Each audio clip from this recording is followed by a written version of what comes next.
همونجوری که قبلا من بهتون گفتم مایکروسافت از سال 2023 رویه‌شو عوض کرده و گفته از این بعد فقط سالی یک دونه آپدیت بزرگ برای ویندوز میده بیرون.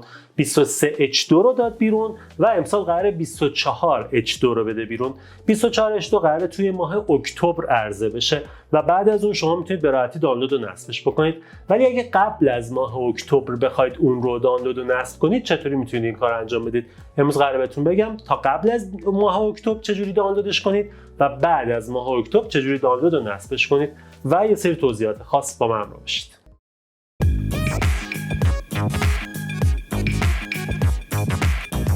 سلام، مردشیر کاویانی ام، اینجا کانال 4 کامپیوتر و همونطور که گفتم قراره بریم سراغ دانلود و نصب آخرین نسخه از ویندوز 24H2 یه سری تغییرات خیلی جذاب داره. من یه ویدیو قبلا ساختم، لینکش رو اینجا واسهتون میذارم. یه سری از تغییرات رو گفتم. ویدیو تغییرات اصلی رو هم اجازه بدید تا نسخه نهایی بیاد بیرون و اون موقع میگم، ولی امروز حالا چند تا نکته کوچیکش رو بهتون نشون میدم. حالا قضیه چیه؟ توضیح دادم. مایکروسافت سالی یک دونه از این بعد آپدیت میده. قبلا دو تا نسخه میداد، مثلا 21H1 داشتیم و 21H2 داشتیم، ولی از سال 2023 شد یه دونه نسخه.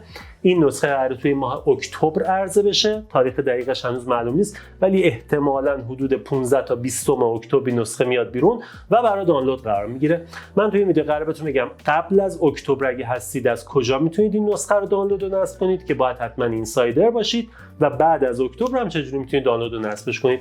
بریم دانلودش کنیم. محیط نصبش هم یه مقداری تغییر کرده. احتمالاً این محیط نصب دیگه تغییر عمده‌ای نمیکنه، چون فعلا داریم نسخه پرو رو میگیریم. حتما نیاز به اینترنت داریم که من اون رو هم بهتون یاد میدم چجوری رد بشید، ولی کلی گزینه اضافه میشه که میخوام اونا رو هم بهتون نشون بدم که چه مواردی وجود داره. خیلی حرف نزنیم، بریم تو کامپیوتر این کارو با هم انجام بدیم. برای دانلود نسخه 24H2 اگر هنوز به ماه اکتبر نرسیدیم، همونجوری که می‌بینید هنوز ما توی جون 2024 هستیم و 3-4 ماه فاصله داریم، مجبورید نسخه اینسایدر رو دانلود بکنید که الان بهتون توضیح میدم. باید وارد این لینک بشید، لینکش رو براتون داخل توضیحات گذاشتم و اینجا ساین این بکنید. من چون اینسایدر هستم میتونم این کارو بکنم. اینسایدر ساین این رو میزنم. باید حتما یه اکانت اینسایدر داشته باشید. خب همونجوری که می‌بینید برای من ساین این شد. من قبلا ساین این کرده بودم، الان فقط واسم وارد شد. ولی اگر از شما یوزر پسورد میخواد، باید حتما یه اکانت اینسایدر داشته باشید تا بتونید وارد بشید. همونجوری که می‌بینید وارد اینسایدر پریویو شدم. اینجا توضیحات میده که آقا چیکار میتونی بکنی. میام پایین میگه آقا نسخه رو انتخاب کن. نسخه‌ای که باید انتخاب بکنم، نمیخوام برم بیتا چنل و دیولپر بگیرم که باگی باشه ویندوزش. میام آخرین نسخه اینسایدر ریلیز پریویو رو میگیرم. ریلیز پریویو 24H2 هستش. من همین الان نسخه‌ای که خودم رو ویندوزم نصب همینه. پس این رو میزنم و میگم کانفرم. زبان رو انتخاب میکنم، انگلیش یونایتد استیتس میزنم، دوباره کانفرم میکنم و لینک دانلود رو به من میده. ویندوز 11 کلاینت اینسایدر پریویو با این بیلد نامبر. الان یه دقیقه بیلد نامبرش هم چک کنیم. من وینور بزنم، نگاه کنید بیلد نامبرش از بیلد نامبری که الان من دارم یه ذره پایین‌تره، 26994. این 863 ولی 24H2. حالا من بعد از اون یه سری آپدیت گرفتم. این آخرین نسخه‌ایه که گذاشته. دانلود رو میزنم که دانلودش رو انجام بده. 5.40 گیگ فایلشه. این فایل رو دانلود میکنیم و میریم سراغ مرحله بعدی. خب توی حالت قبلی که اینسایدر پریویو رو گفتم، برای وقتی بودش که هنوز به ماه اکتبر نرسیده باشیم و شما بخواید نسخه 24H2 رو بگیرید. ولی اگر به ماه اکتبر رسیده باشیم و 24H2 اومده باشه نسخه ایزوش برای دانلود، اینجوری باید بگیریدش. دانلود ویندوز 11 رو میزنید، دانلود ویندوز 11 رو سرچ میکنید و بازش میکنیم صفحه‌شو. توی این صفحه امکانات مختلف رو بهمون میده. میایید این گزینه دانلود ویندوز 11 دیسک ایمیج یا ایزو رو انتخاب میکنید. میگید که آقا این رو میخوام، دانلود رو میزنیم. اینجا دوباره زبان رو انتخاب میکنید. من یونایتد استیتس رو میزنم، کانفرم میکنم و همونجوری که میبینید لینک دانلود رو بهمون میده. روی این بزنم لینک دانلوده. در حال حاضر داره 23H2 رو دانلود میکنه. چرا؟ چون هنوز به اکتبر نرسیدیم و 24H2 رو نذاشتن اینجا. ولی اگر بعد از ماه اکتبر باشه 24H2 رو بهتون میده و میتونید اون رو دانلود کنید. پس اینم برای وقتی که ما 24H2 رو داخل غیر از اینسایدر و به عنوان ریلیز چنل اصلی داشته باشیم. حالا هر کدوم از این ایزوها رو دانلود کردید، مرحله اول که دانلود اون بود تموم شد. بریم سراغ نصبش. خب بریم ایزویی که دانلود کردیم و با هم دیگه نصب کنیم. من یه دونه ماشین مجازی جدید ساختم توی هایپر-وی و ایزو رو این بار بهش اختصاص ندادم. میخوام از یه روش دیگری نصب بکنم که برای این روش هم من یه فیلم جداگونه میسازم، یه جورایی تبلیغ اون ویدیوه. این رو ببینید که چقدر باحال میشه استفاده کرد. من اینجا اومدم به جای اینکه ایزو ویندوز رو اختصاص بدم، نگاه کنید هیچ دیسکی بهش اختصاص ندادم و میخوام عادی نصبش بکنم. از روی شبکه میخوام بخونم ایزو رو. حالا ببینید که چجوریه. ماشین رو روشن میکنم. من ماشینمو برای ویندوز 11 بهینش کردم، یعنی تیک تراست پلتفرم ماژول یا TPM رو زدم و میخوام روی این نصبش بکنم. نگاه کنید میره از روی شبکه میخونه و با IPv4 من میتونم ویندوز رو نصب بکنم. این همون دیسکیه که با هم دانلود کردیم، ویندوز 11 اینسایدر پریویو نسخه 26100 بریم بذاریم نصب شه. شما فرض کنید از اینجا دیسکتون رو قرار دادید و میخواید نصب بکنید یا فلشتون رو بوتیبل کردید، هیچ فرقی نمیکنه. خب اگه یادتون باشه قبلا ویدیو داشتم و توضیح داده بودم که ستاپ ویندوز یه ذره عوض شده. همونجوری که می‌بینید این ستاپ جدید هستش که توی 24 تو می‌بینیم. اینجا زبان رو انتخاب می‌کنیم، نکست، بعد کیبوردتون رو انتخاب می‌کنید. اینا توی یه صفحه بود. میگه که می‌خوای ویندوز 11 نصب کنی یا ریپیر کنی، که میگم آقا می‌خوام نصب کنم. خوبه که این دوتا رو از هم جدا کرد و اینجوری گذاشت، نه اینکه ریپیر رو بریم اون پایین بزنیم. و اینجا میگذونه داره پریویوس ورژن اف ستاپ، میتونید برگردید ستاپ قبلی رو ببینید. میگم نه آقا می‌خوام همین جدیده باشه، نکست. پروداکت کی اگه داری وارد کن، فعلا ندارم. اینجا هم اگه نگاه کنید نوشته که آقا این بیلدش بیلد اینسایدر هستش و اینجا قرارش داده. من مخصوصا کارت شبکه رو وصل کردم به این کامپیوتر که مدت زمان بیشتر رو طول بکشه و ببینید که چه چیزایی داره، ولی اگر خواستید سریعتر بشه میتونید کارت شبکه‌تون رو قطع کنید. چون ویندوز از اینسایدر گرفتیم، دیسک بیزینس نیست، دیسک کانسومره. پس ویندوز هوم رو داخلش میبینیم، ادویکیشن و پرو. من پرو رو میزنم نصب شه، قوانین رو قبول میکنم ندید. خب این قیافه که تغییر کرده نگاه کنید این شکلیه. اینا به جای اینکه این پایین باشه اومده بالا. میگم آقا یه کرییت پارتیشن کن. هنوز توقع دارم این صفحه یه ذره پخته تر بشه، هنوز پخته نیست به نظرم. حالا ببینیم که مایکروسافت چیکارش میکنه. و نکست رو بریم نصب انجام بدیم. میگه آقا همینا رو میخوای نصب کنی، از اون میذاره دوباره اسپسیفیکیشن اگه خواستی چک کنی، داره میگه که آقا مینیمم ریکوایرمنتس رو اینا رعایت کرده باشی، حواست باشه. اوکیه، بذاریم نصب شه. ویندوز نصب میشه، میاد بالا، با هم ادامه میدیم. من صبر میکنم تا ویندوز نصب شه، مرحله مینی ستاپ بیاد و ادامه میدیم. خب مرحله مینی ستاپ اومد بالا. همونجوری که دیدید یه ذره قیافه اون قسمت اول عوض شده بود. این قسمت رو ببینیم چه جوریه. زبان رو انتخاب میکنم. زبان دوم اگه بخواید اضافه بکنید بذارید اضافه کنیم.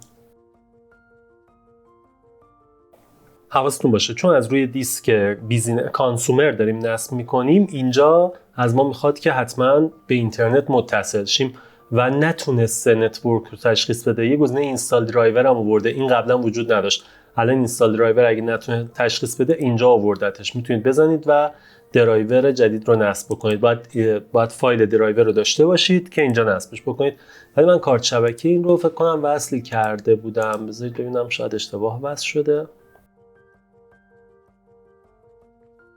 خب من کارت شبکه‌مو درست وصل کردم ولی اینجا تشخیص نمیده. وقت خوبی شد که یاد بگیریم چجوری رفعش بکنیم. برای این من ویدیو جداگونه دارم، اونجا کامل توضیح دادم. اینجا فقط انجام میدم.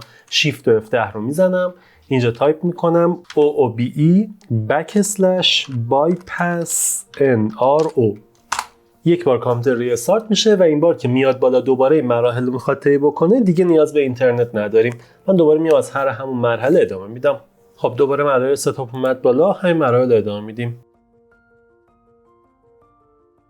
این پنجره برای تغییر نام کامپیوترتونه. اگه بخواید کامپیوترتون اسمش رو عوض کنید از اینجا میتونید الان انجام بدید. ولی اگه یه کامپیوتر عوض کنید یک بار دوباره کامپیوتر ریستارت میشه و خودش میاد وارد این صفحه میشه. من واسه اینکه کارمون سریعتر بشه این کارو نمی‌کنم، ولی پیشنهاد میکنم شما اسم کامپیوترتون رو از الان اگه میدونید درست کنید. اگه نه که بعدا هم میتونیم از داخل ویندوز این کارو انجام بدیم. من فعلا اسکیپ میکنم. نوع کاربریتون رو باید تعریف کنید که شما پرسونال یوز هستید یا یه دونه ورک اور اسکول اکانت دارید که ما باید پرسونال یوز رو انتخاب کنیم. اگه دسترسی داشته باشه به اینترنت اینجا سعی میکنه یه سری آپدیت بگیره. اگه هم دسترسی نداشته باشه که نمیتونه و اون وقت به شما اجازه میده رد بشید، ولی قبلش داره تلاش میکنه که به اینترنت دسترسی پیدا کنه. پس این یه مدت زمانی میتونه وقفه بندازه برای شما. اینجا میگه مایکروسافت اکانتتون رو وارد کنید تا بتونید ساین این بکنید. ساین این رو میزنم. اگه مایکروسافت اکانت دارید اینجا وارد میکنید. اگه نه این ساین این آپشن رو میزنیم ببینیم چه گزینه دیگه ای واسمون میاره.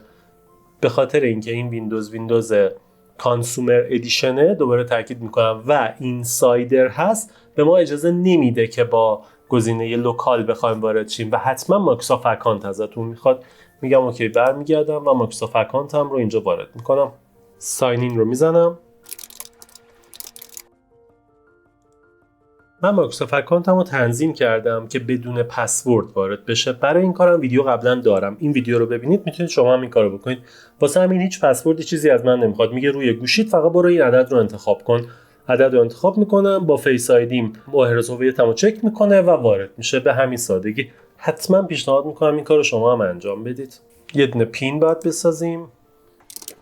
پینتون میتونه 4 رقمی باشه یا اگه این تیکو بزنید میتونید پین بزرگتری بذارید. من میگم نه، همین اوکیه.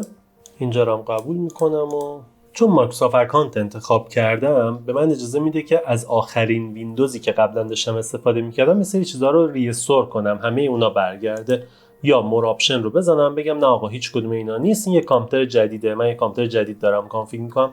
من چون زیاد پیش میاد که کامپیوتر میاد و ویندوز نصب میکنم و اینجور چیزا رو همه لپتاپا میخوام از مایکروسافت اکانت استفاده کنم، این صفحه برام خیلی زیاده، واسه همین هیچ کدوم انتخاب نمیکنم، میگم که نه من یه کامپیوتر جدید دارم. این صفحه هم دوباره میبینیم که یه ذره عوض شده. اینا دیگه صفحاتیه که به واسطه مایکروسافت اکانتتون میبینید. اکانت هم درسته، اگه جایی گفتم اکانت فارسیشه اسکیپ میکنم، میگم نمیخوام، رد شه بره.